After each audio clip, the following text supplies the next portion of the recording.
अस्सलाम वालेकुम, कैसे हैं आप सब। Welcome back to my channel. Newly appoint chief selector Wahab Riaz sahab का कहना है कि वर्ल्ड कप में पाकिस्तान की जो बुरी परफॉर्मेंस थी उसका ज़िम्मेदार बाबर आजम हैं, और जो कोचिंग स्टाफ है ब्रैडबर्न है, और जो हमारे मिकी ऑथर साहब थे डायरेक्टर साहब, वो उसके ज़िम्मेदार हैं, क्योंकि उनको उनकी अपनी मर्ज़ी की टीम दी गई थी। ऐसा कुछ नहीं था कि उनकी मर्ज़ी के लड़के नहीं दिए गए या उन्हें कोई प्रेशराइज़ किया गया। पूरी फुल अथॉरिटी उन्हें दी गई थी कि भाई ये टीम आप है कि कैरी कर सकते हो, एंड इसके साथ आपको परफॉर्मेंसेस देनी है। और इसके बावजूद भी अगर परफॉर्मेंसेस नहीं आई तो फिर सवाल उठेंगे। सवाल कोच से होगा, सवाल कैप्टन से होगा, और ज़िम्मेदार भी कोच और कैप्टन ही होता है। और इसके बाद खैर उन्होंने ये भी कहा कि मुझे ये भी पता चला है कि टीम में जो रोल्स दिए गए थे मुख्तलिफ प्लेयर्स को, वो रोल सही से निभाए नहीं गए। यानी indirectly he is trying to say, वही जो हम कहते हैं कि भाई रोल है ना भाई पूरी टीम के। Cricket is a team game. Just only Babar Azam आपको बैटिंग बॉलिंग फील्डिंग तीनों चीज़ें करके नहीं दे सकता है। वो ज़ाहिर है एक सिंगल प्लेयर है, एक इंडिविजुअल है, वो अपने हिस्से का काम करेगा। वो बॉलिंग चेंजेस के हवाले से फैसले कर सकता है वो, और सब फील्ड चेंज के हवाले से भी वो नहीं कर सकता, क्योंकि बॉलर ही मांगता है फील्ड। तो आपका जस्ट कैप्टन जस्ट कोच जिम्मेदार नहीं है। कोच ने भी जो स्ट्रेटजी बनाई है, जो रोल्स दिए हैं, वो जब जो रोल दिए गए हैं जिस प्लेयर को वो करेगा ही नहीं, तो फिर कैसे कोच भी जिम्मेदार हो सकता है, कैसे कैप्टन जिम्मेदार हो सकता है।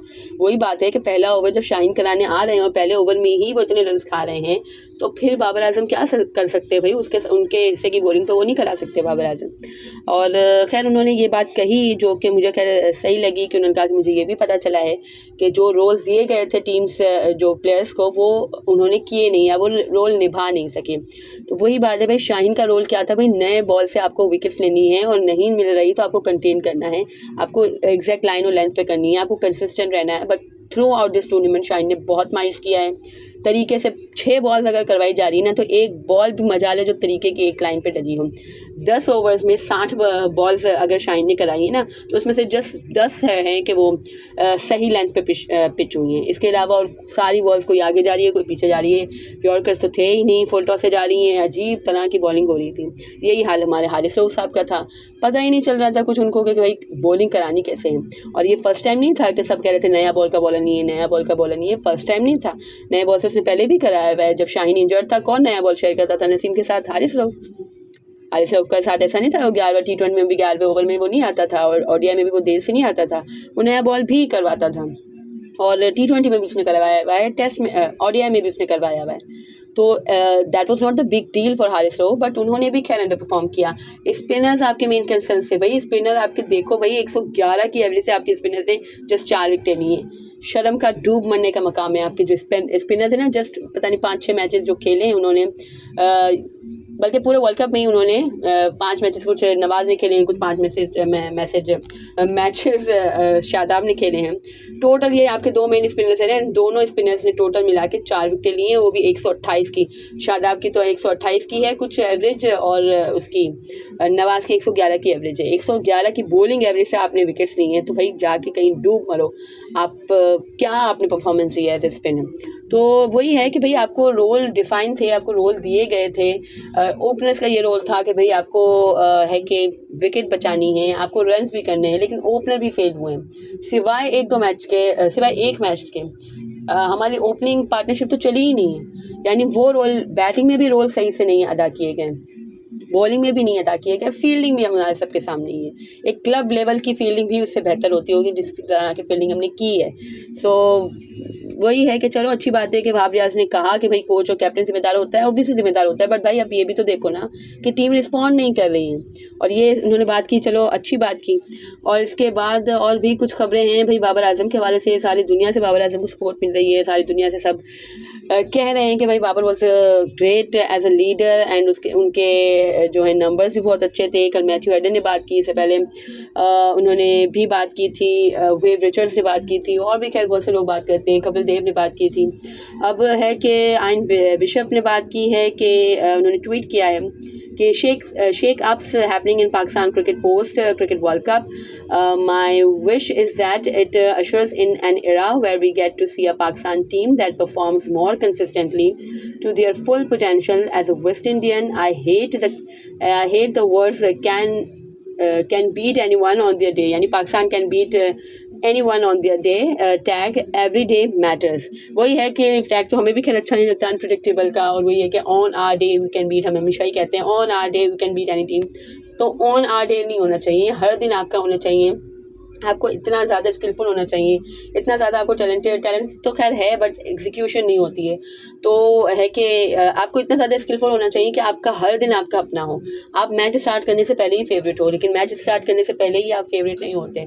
विन प्रेडिक्टर ही सारी कहानी बता रहा होता है, बट खैर यही है कि ये चीज़ समअप करती है। और आपने है कि कॉस्मेटिक सर्जरी, जैसे सब कहते हैं, आपने कॉस्मेटिक सर्जरी कर ली है, अल्लाह करे खैर उसके कुछ रिजल्ट मिल जाए, बट आई डोंट थिंक जब तक सिस्टम चेंज नहीं होगा, जब तक वो चेहरे जो पाकिस्तान क्रिकेट को जोंक की तरह चिमटे हुए हों, जो पाकिस्तान क्रिकेट को शुरुआत से लेकर अब तक खाए जा रहे हैं, आगे के जो चेहरे बदलते हैं, पीछे के चेहरे वही रहते हैं, और वो पाकिस्तान क्रिकेट को है कि ख़त्म करना चाहते हैं, पाकिस्तान क्रिकेट से अपना बस जस्ट अपने बैंक बैलेंस भरना चाहते हैं, तो ये चीज़ नहीं होती है और इस तरह से क्रिकेट नहीं चलती है।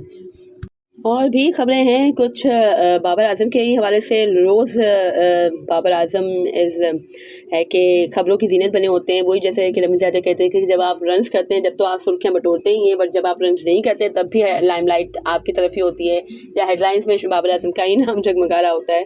तो अभी भी खैर वो नहीं खेल रहे हैं, बट स्टिल है कि टॉप ट्रेंड भी चल रहा है। 2 दिन ऑलमोस्ट 3 दिन होने वाले हैं बाबर आज़म को कैप्टनसी से स्टेप डाउन किए, बट स्टिल टॉप ट्रेंड कर रहा है पाकिस्तान में। क्या Babar Azam is my captain, ये हैशटैग पाकिस्तान में टॉप ट्रेंड कर रहा है 2 दिन से। So it's some of the whole story.